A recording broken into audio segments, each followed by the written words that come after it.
Hello, my name is Blake Patterson, and welcome to Afro Reviews. On the latest episode of the classic series, I examine Blade Runner.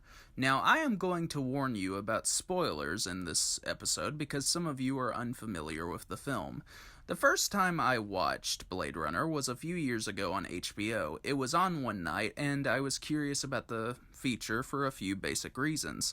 One reason was due to Harrison Ford, the other aspects were the dystopian setting, and Ridley Scott. I was a major fan of Ridley Scott at that point because I was a fan of Alien.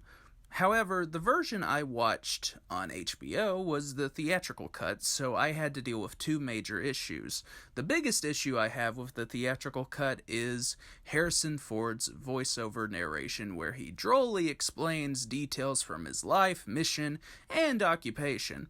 Okay, I love Harrison Ford, but the narration is so patronizing and gratuitous. No one needed to know Rick Deckard's thoughts. The audience can explore the world for themselves without narration. Now, the other issue with the theatrical cut is the optimistic ending where Rick and Rachel leave the bleak city of Los Angeles and travel in a mountainous area reminiscent of The Shining. This conclusion contradicts the tone and atmosphere of the film. If you know my thoughts on film conclusions, I often prefer when a movie concludes ambiguously or with a sense of bleakness. To me, these qualities are bolder than a safe, happy ending where everyone knows what will happen to the characters. These two major problems in the theatrical cut are primary examples of a studio taking control of a director's project.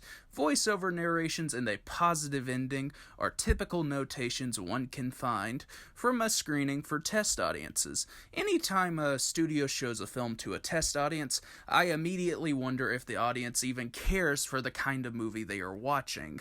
For example, imagine a studio showing a Martin Scorsese crime drama to a fantasy audience which prefers every story to end with happily ever after. The result would be catastrophic to the filmmaker and every person who is responsible for working on the motion picture. Ridley Scott rightfully despises the theatrical cut, and there would later be a version known as the final cut.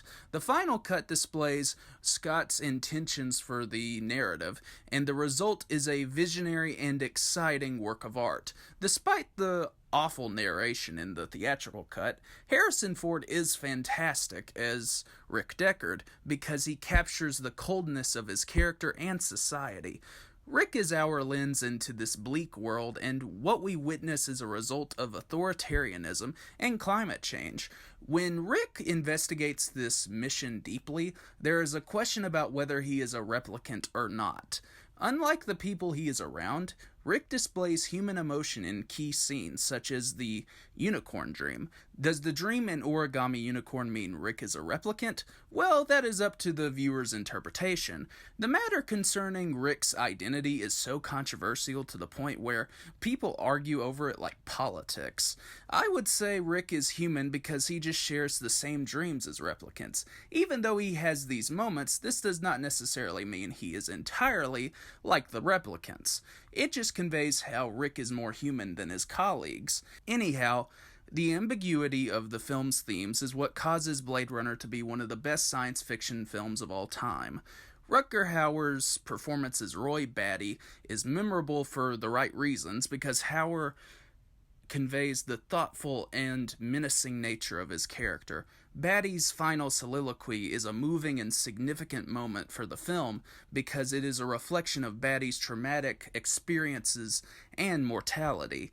Hauer was the one who deserved credit for the monologue because he altered the text. As one would expect, Vangelis's score is beautiful and exhilarating. Even if you are not into the science fiction genre, I convince you to watch Blade Runner and to think of it as a detective mystery in a dystopian setting. Like I explained above, the best version of Blade Runner to observe is the final cut. Thank you for watching this video. Have a great night.